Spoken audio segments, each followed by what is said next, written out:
Hello भाइयों, मित्रों, दोस्तों, बहनों, चाचा चाची, फूफा फूफी, बुआ भतीजी जो भी हैं। आशा करता हूँ सब खुश होंगे।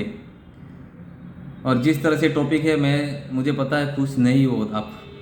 टेंशन में हो, डिप्रेशन में हो।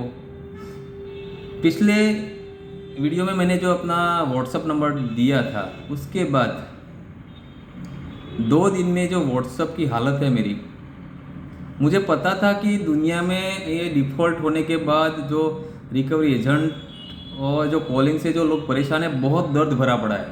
मुझे ये तो पता था, लेकिन इतना दर्द होगा इसका तो मुझे अंदाज़ा भी नहीं था। दोस्तों, इतने मैसेज है कि मैं रिप्लाई करना एक ह्यूमन बॉडी को पॉसिबल नहीं है। इतने मैसेज है, और उसमें भी 50,000 से लेके 1.5 करोड़ तक के डिफ़ॉल्ट लोग। मैंने जो जितने कॉल किए उसमें से कुछ लोग सिसक सिसक कर रो रहे हैं कि सर क्या होगा मेरा। मैंने अपनी तरीके से तो उनको सांत्वना दिए, भाई कुछ नहीं होगा, अब जो हो चुका है वही हो चुका है। तो मैं तो ऑलरेडी यूट्यूब पे अपनी कहानी लेकर आया था कि भाई मैं दुनिया को अपनी कहानी बता दूं। और मेरी कहानी वीडियो अभी यूट्यूब तो अभी मैंने 15 दिन पहले ही शुरू किया था अपनी कहानी सुनाने के लिए। और पूरी 4 पार्ट है मेरी कहानी का। जिन लोग 4 ज़िंदगी में दर्द नहीं बर्दाश्त करते, उतना मैंने इतनी ज़िंदगी में बर्दाश्त किया है। मेरा ऐसा मानना है कि शायद आप जो देख रहे हो, शायद मैंने जो सहा उतना आपने भी नहीं सहा होगा। देख लेना, अगर कभी टाइम मिले तो वो 4 पार्ट देख लेना, समझ जाओगे मुझे भी और मेरे नेचर को भी। तो अब इस दर्द की दवा, ये दर्द कब तक झेलना होगा। डिफ़ॉल्ट हो चुकी है लोन, कॉल आ रहे हैं, रिकवरी एजेंट आ रहे हैं, तो ये दर्द कब तक बर्दाश्त करना होगा आपको, ये आपको पता नहीं है। मैं आज बताता हूँ। दूसरी बात, अधिक से अधिक आपके साथ क्या हो सकता है। लोन डिफ़ॉल्ट हो गई है तो अधिक से अधिक क्या हो सकता है, इसके लिए इसके बारे में भी मैं ज़रूर बताऊंगा। तो देखो दोस्तों, लोन 2 प्रकार की होती है। एक होती है सिक्योर लोन, दूसरी होती है अनसिक्योर लोन। बस सिक्योर लोन में क्या होता है, होम लोन, कार लोन, कोई गाड़ी की लोन, मॉर्गेज लोन, प्लॉट, गहने, सोने चांदी के गहने, वो सिक्योर लोन होती है। उसमें बैंक को टेंशन नहीं होता, क्योंकि पता है अगर आप ईएमआई नहीं डालोगे तो वो नीलामी करके पैसे कवर कर सकते हैं। इसलिए सिक्योर लोन में बैंक ज़्यादा परेशान नहीं करती है, लेकिन इतना नहीं, क्योंकि बैंक को पता है वो सिक्योर है। चाहे पार्टी मर जाए, कुछ भी हो जाए, उनके पैसे सेफ हैं, तो उसमें ज़्यादा प्रेशर नहीं करती। दूसरी आती है अनसिक्योर लोन, जिसमें ऑनलाइन एप्लीकेशन ली हुई लोन, क्रेडिट कार्ड, सबसे आसान, सब यही करते हैं, क्रेडिट कार्ड और बिजनेस लोन। और फिर वो महिला ग्रुप वाले गांव गांव या फिर मोहल्लों में घूम घूम के जो लोन देते हैं, वो लोन जिसमें बैंक की कोई सिक्योरिटी नहीं होती, वो सारी लोन अनसिक्योर्ड में मानी जाती है। और उसमें ज़्यादा इंटरेस्ट भी होता है, और इसमें ज़्यादा अगर बाउंस होती है ईएमआई तो परेशान भी ज़्यादा करते हैं, क्योंकि उसमें बैंक को पता होता है कि पैसा उनका डूब जा रहा है, तो वो जितना हो सके, मतलब वो गन्ने के वो निचोड़ते हैं पूरी तरह, एक एक बूंद आपसे निकलवाते हैं। अगर बूंद नहीं गिरी तो वो आखिर में जुबान चिपका के भी चाट लेंगे, वहाँ तक वो फाइट करते हैं अपने पैसे निकालने के लिए। तो जब भी ईएमआई बाउंस होती है, और तब से आपका दर्द शुरू होता है किसी भी का। उससे पहले शुरू हो जाता है शायद, क्योंकि आपका बिजनेस में अप डाउन होगा, तो जैसे तैसे करके आपने ईएमआई डालते रहे, फिर एक ईएमआई बाउंस हुई तो आपको रिमाइंडर कॉल आती है कि सर आपकी ईएमआई बाउंस हुई है। और वहाँ क्या डराते हैं कि आपको पेनल्टी लगेगी, ये होगा, बस ज़्यादा नहीं डराते। वो लीगल होता है प्रोसेस में कि जो आपको पेनल्टी लगेगी, ये सारी चीज़ें डराते हैं। जैसे 2 ईएमआई बाउंस होती है और डराते हैं, सर 2 ईएमआई बाउंस हुई, ऐसा हुआ, आपको और पेनल्टी लगेगी। जब तीसरी में बाउंस होती है, फिर उनको पता चल जाता है कि ये बंदा डिफॉल्टर होने वाला है। तो वो क्या करते हैं, कॉलिंग तो शुरू रहती है, और कॉलिंग वो कॉलिंग वाली जो मैडम लड़की जो बिठाई है कॉलिंग वाली, उनका काम ही है यही पूरा दिन, सुबह से शाम तक बस कॉल कॉल कॉल। उनको सुबह से लिस्ट मिल जाती है, पूरा दिन कॉल करते रहो, और आपको भी कॉल आती रहती है, आप परेशान रहते हो, काम में ध्यान नहीं लगता कि अब क्या होगा, क्योंकि आपके साथ ऐसे पहले कभी हुआ नहीं होता, तो आपने वो दर्द झेला नहीं होती, आप ये देखा नहीं है, तो आप ज़्यादा परेशान रहते हैं। जिंदगी में जिन्होंने ज़्यादा परेशानी या दर्द सही है ना, उनके लिए कुछ नहीं होता, एक मच्छर की तरह होता है। आज इतना दर्द सहा कि मेरे लिए कितना भी दर्द आ जाए कुछ नहीं है, इतना दर्द झेला है पूरे 48 ईयर में एज में। तो वो कॉल वाली लड़की की बातें बाउंस कर देनी है, ज़्यादा दिमाग पे लेनी नहीं है, कुछ होगा नहीं, टेंशन मत लो। 3 EMI के बाद बैंक क्या करती है, अपने वो अपॉइंट करती है, हायर करती है रिकवर एजेंट को, बताया था ना वो, वही फर्जी भिखारी, ठीक है।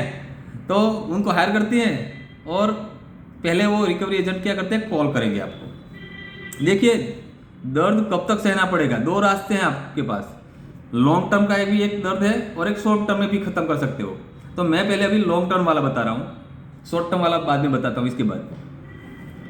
तो रिकवरी एजेंट पहले तो कॉल करेंगे, परेशान करेंगे, इतने EMI है दे दो,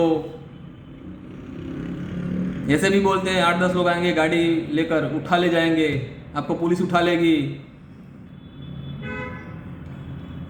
फिर वो भाई लोग इकट्ठे बैठ के, पता है ना, कॉल करते हैं, मैं फलाने पुलिस स्टेशन से बोल रहा हूँ, फलाना इंस्पेक्टर, और आपकी EMI, आप लोन डिफॉल्ट हुआ है तो यहाँ पे FIR हो रही है, एडवोकेट आए हैं आपकी बैंक से, आप बात कर लो, अगर सेटलमेंट होता है तो ठीक है, वरना FIR हो जाएगी। और उनका नंबर दे दिया जाता है आपको एडवोकेट का, वो बड़े वाले एडवोकेट, भिखारी वाला, और भिखारी वाला एडवोकेट जो दे जाते हो मैं बताता हूँ कौन। तो फिर आप उनको नंबर करते हो, फिर वो एडवोकेट कहता है कि हाँ सर, आपका ये, सर तो नहीं बोलेंगे, वो तो बड़े सेठ है ना, हाँ भाई साहब ये आपका FIR हो रहा है, आ जाओ 1-2 घंटे में, अगर सेटलमेंट होता है तो ठीक है, वरना FIR हो जाएगी। तो क्या करोगे आप, टेंशन में आके जैसे तैसे किसी से पैसे उधार लेके पहुंच जाओगे और वो EMI डाल दोगे। अगर नहीं गए तो सच में ये होते कौन है, वही भाई लोग, चट्टे बट्टे रिकवरी एजेंट। एक बनता है इंस्पेक्टर, दूसरा बनता है एडवोकेट, ज़्यादातर यही खेल। अब तो वो शायद खेल, अब कहीं ये फंडा उनको खुल गया है तो शायद अब नहीं करते, अब नया फंडा निकाला होगा, अपडेट किया होगा अपने आप को उन्होंने, है ना। तो वहाँ से कॉलिंग से अगर रिकवरी एजेंट का काम नहीं बनता तो फिर वो घर पे आते हैं, और घर पे आके आपको, देखो आपका राइट्स पता होना चाहिए, वो कॉलिंग आपकी परमिशन लेकर ही घर आ सकते हैं, बिना परमिशन लिए वो घर नहीं आ सकते, ठीक है। तो आपके राइट्स आपको पता होने चाहिए। उसके बाद अगर घर पे आते हैं तो उससे ID कार्ड मांगो, DRA लाइसेंस मांगो, DRA मतलब डेप्थ रिकवरी एजेंट का, उसका लाइसेंस होना चाहिए। उसके बाद होम विजिट लेटर होना चाहिए, जिस बैंक से आ रहा है वहाँ वो बैंक ने उन्हें होम विजिट लेटर दिया होगा तो दिखाओ भाई। कुछ होता नहीं है, सब फर्जी भिखारी, वही जो मैंने बताया, कुछ होता नहीं है। वो 12वीं फेल या फिर वैसे ही लग जाते हैं, कुछ धंधा नहीं मिलता तो चलो यही करते हैं, गुंडागिर्दी। तो इन रिकवरी एजेंटों की बातों में 1% भी सच्चाई नहीं होती, 1% भी। इसलिए रिकवरी एजेंटों की बातों को टोटल इग्नोर मारो, टोटल इग्नोर, कुछ नहीं कर पाएंगे। हाँ, वो अगर जबरदस्ती करते हैं, हाथापाई करते हैं, गाली गलौज करते हैं, मोहल्ले में सोसाइटी में चिल्लाते हैं, आपके रिश्तेदारों को कॉल करते हैं, दोस्तों को कॉल करते हैं, आप कंप्लेंट कर सकते हो, वीडियो उतारो, पुलिस स्टेशन जाओ और कंप्लेंट कर दो। वो मैटर अलग है, लोन का ये आप EMI नहीं भरे, वो मैटर अलग है, और वो मैटर अलग है। इसलिए वो टेंशन मत लो कि मैं पुलिस स्टेशन जाऊंगा तो मुझे EMI का मुझे लफड़ा, वो बात ही अलग है। उसमें पुलिस का कोई इन्वॉल्वमेंट ही नहीं आता, EMI बाउंस में पुलिस आती नहीं। तो इस तरह से वो हैरेसमेंट करते हैं। कुछ अच्छे भी लोग होते हैं, ऐसा नहीं रिकवरी एजेंट सब गलत ही हो, अच्छे लोग होते हैं, समझ जाते हैं, सेल्फी लेते हैं, ऊपर भेज देते हैं और निकल जाते हैं। तो ये हुआ रिकवरी एजेंट का पूरा सिस्टम। जहाँ से आपको परेशान किया जाएगा, हैरेसमेंट किया जाएगा, पूरी तरह मतलब तोड़ दिया जाएगा। लेकिन आपको करना क्या है, आपको दिमाग में लेना नहीं है। सच बताऊं ना, सच तो आपके पास जो भी अभी डर भरा पड़ा है ना, वो बाहर है ही नहीं। आपके दिमाग में वो कॉल वाली ने बीज बोया था शुरुआत में पहले ईएमआई से, वो बीज अब पेड़ जैसा बड़ा हो गया है और रिकवरी एजेंटों ने और बड़ा कर दिया। सच में ये आपके दिमाग की ही पैदाइश है डर। तो डरना कर दो बंद। जब तक आप डरते रहोगे वो डराएंगे। लेकिन एक काम करो, आप उल्टा उनको डराओ, वो भाग जाएंगे और वो खुद डरेंगे। जैसे कि रिकवरी एजेंट आता है तो रिकॉर्डिंग करो, पुलिस स्टेशन जाओ, उसको बोल दो भाई मैं आरबीआई की साइट पे डाल दूंगा, मैं कंप्लेंट करूंगा, मैं साइबर कैफे में जाऊंगा, साइबर क्राइम जो साइट में आपको बताई थी पिछली वीडियो में, आप वहाँ भी कंप्लेंट कर सकते हो अगर आप आपका पूरा डेटा फोन बुक उठा के किसी को फ़ोन करते हैं तो। वो दूसरों को तो छोड़ो, आपकी वाइफ को भी नहीं बता सकते, नहीं पूछ सकते लोन के बारे में, क्योंकि आपकी वाइफ गारंटर नहीं है, न कोई और गारंटर है, किसी को नहीं बोल सकते वो। लेकिन वो करते हैं क्योंकि उनका ये तरीका है, उनका ये धंधा है और उन्होंने इसकी ट्रेनिंग ली है। लेकिन उनको ये भी पता है कि फंसेंगे, और बहुत एजेंट फंस भी चुके हैं ऐसी हालतों में, अच्छी तरह मार भी खाई है गाँवों में। कल ही मेरे एक दोस्त से बात हुई थी, हुआ था उसका एक लफड़ा और एजेंट का, चलो उसको छोड़ो। तो मतलब आपको डरना नहीं है। जब तक डरोगे वो डराएंगे। आप सामने से डराना शुरू करो, देखो भाई मेरे पास पैसे नहीं है, कुछ भी कर लो, मुझे उठा ले जाओ, कहाँ आना है, चलो पुलिस स्टेशन आना है, चल मैं आता हूँ, जेल में डालना है, चल मैं आता हूँ साथ में, चल उठा। जब ऐसे बात करोगे तभी वो ठंडे होंगे, तब तक नहीं होंगे। जब तक आप अपनी इज्जत बचाने की कोशिश करोगे वो इज्जत पे हाथ डालते रहेंगे। बिल्कुल हाथ खड़े कर दो, भाई जो करना है कर ले, अगर तू नहीं करता तो मैं सुसाइड करके जा रहा हूं, अपने आप ठिकाने पे आ जाएंगे। तो ये हुआ रिकवरी एजेंट के फंडे। उसके बाद साथ में बैंक क्या करती है, आपको लीगल नोटिस भेजती है। अब लीगल नोटिस में क्या होता है, ईएमआई पे करो इतने दिन में, 7 दिन में, 10 दिन में, वो लीगल नोटिस।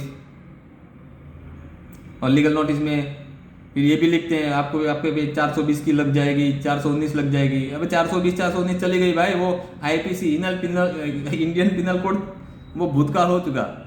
अब तो बीएनएस आ गया, भारतीय न्याय संहिता, तो अपडेट हो चुका है।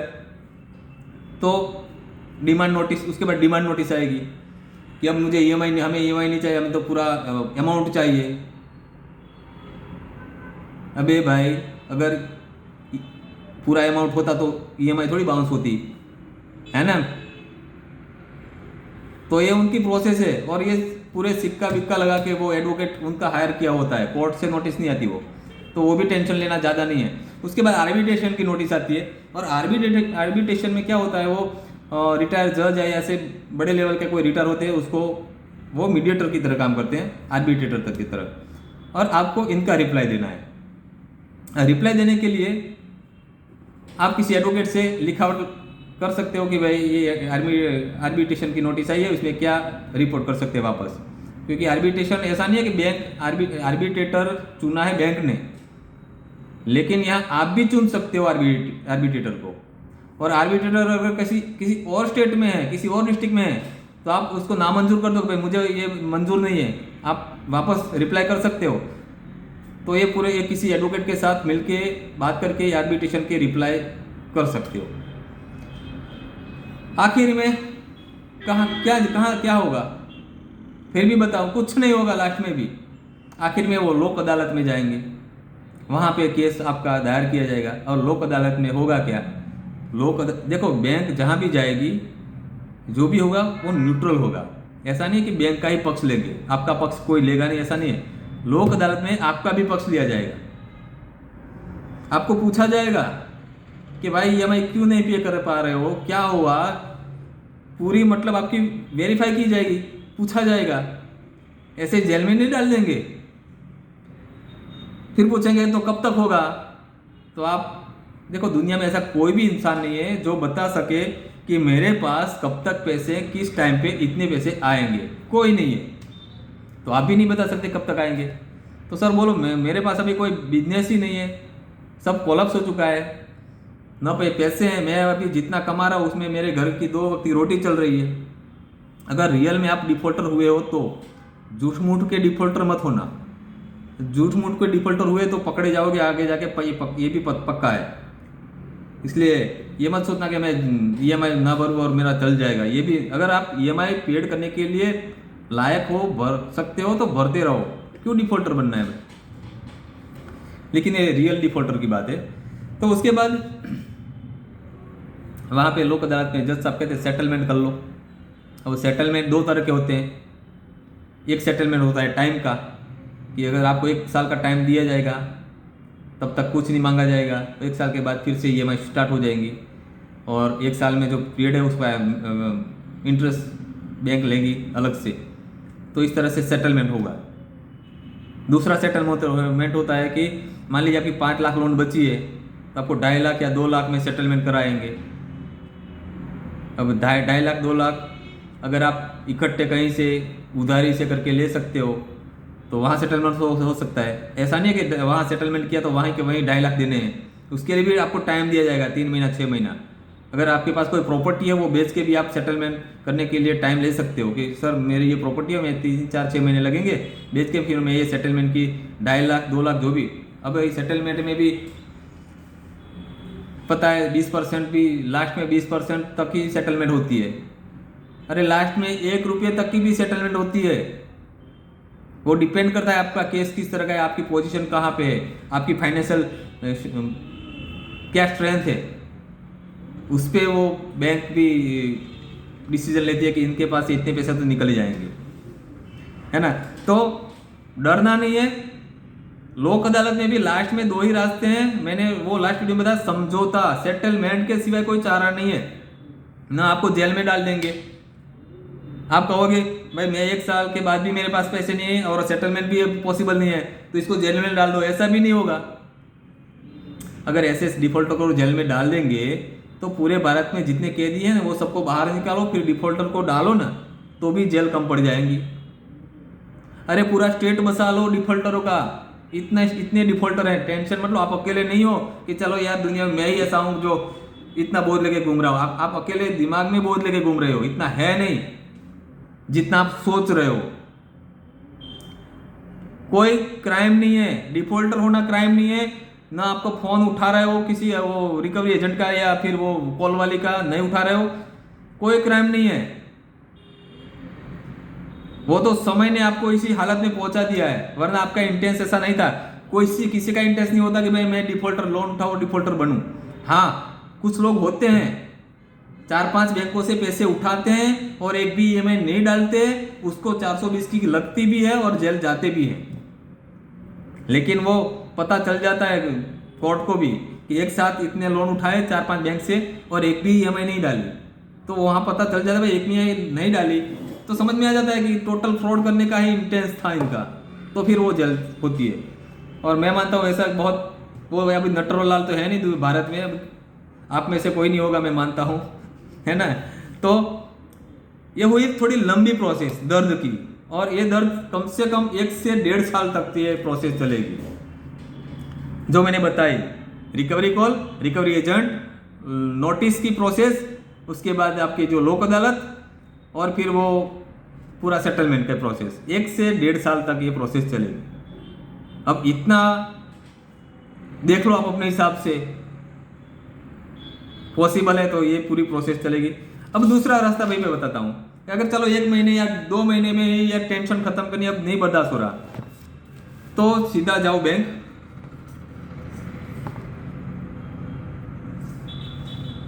एक दिसंबर 2022 में आरबीआई ने एक सर्कुलर जारी किया सभी बैंकों को कि अगर कोई डिफॉल्टर होता है तो इसमें आरबीआई का क्या रोल रहेगा और जो जिसने लोन दिया है उसका क्या रोल रहेगा, उसकी पूरा सर्कुलर है। अगर आप डिफॉल्टर हो जाते हो, मतलब 3 ईएमआई, कोई भी डिफॉल्ट होने के लिए किसी भी प्रकार की लोन हो, 3 ईएमआई बाउंस होने के बाद ही डिफॉल्टर माना जाता है, तब तक कोई सेटलमेंट भी नहीं होता। इसलिए अगर आप सोच रहे हो मेरा 2 ईएमआई हो बाउंस हो गया मैं सेटलमेंट करूँ, पॉसिबल नहीं है, वो बैंक वाले मानेंगे नहीं।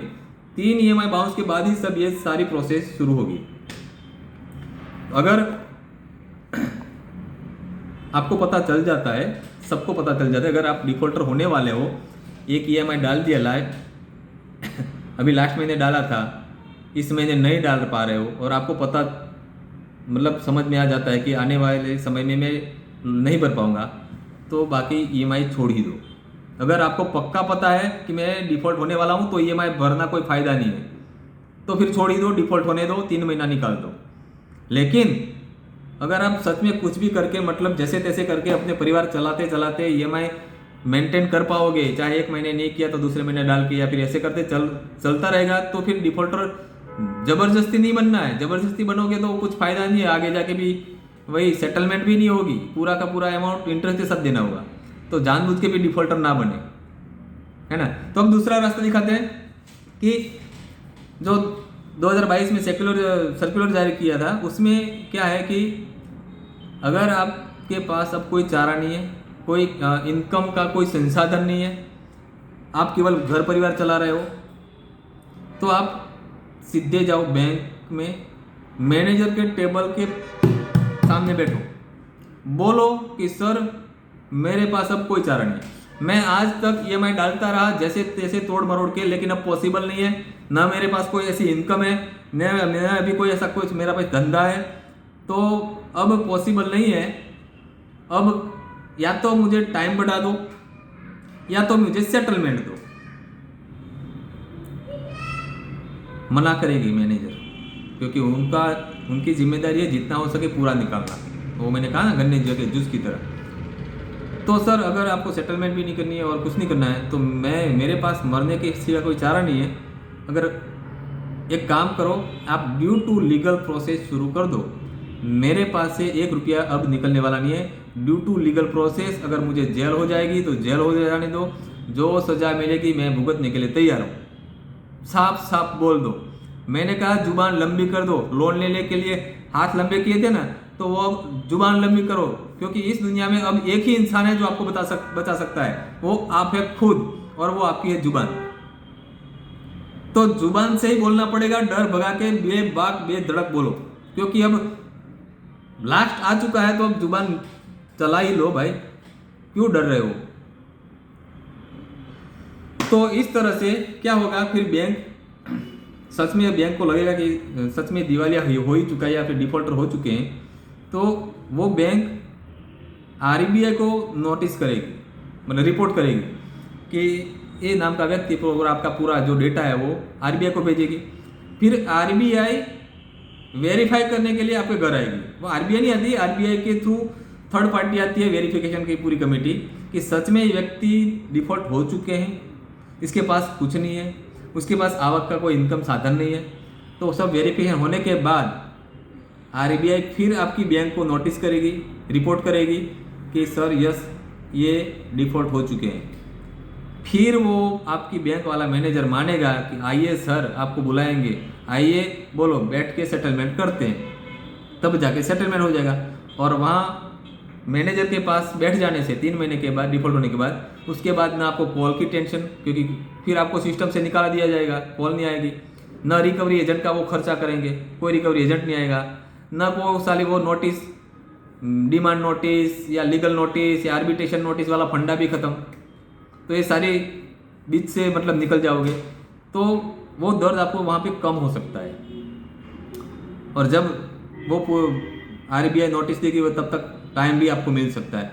तो इस तरह से शॉर्ट टाइम में भी आप निकल सकते हो, ठीक है। फिर भी अगर कोई आपको क्वेरी हो, कोई कंप्लेन हो, तो या फिर आपके पास कोई रिकवरी एजेंट हाथापाई करता है, गाली गलौज करता है, कुछ भी होता है, आपको कंप्लेन करनी है, तो मैं आपको 3 साइट देता हूँ। ये देखो, लोन डिफॉल्टर के लिए RBI हमारे लिए भगवान है, वो ही हमें बचाएगी जितना हो सके। तो ये 3 साइट हैं, www.sachet.gov.in, सचेत SACHET.gov.in। दूसरी साइट है www.rbi.gov.in, और तीसरी साइट है www.bankinglokpal www.gov.in। ठीक है, तो कोई भी कंप्लेन हो, आपको लगता है कि ये मेरे साथ गलत हो रहा है, बैंक गलत करी है, रिकवरी एजेंट गलत करी, कंप्लेन डाल दो। तो ये हुए दोनों, मतलब आपको दर्द कब तक सहना होगा और ज़्यादा से ज़्यादा क्या होगा, तो ज़्यादा से ज़्यादा सेटलमेंट ही होगा।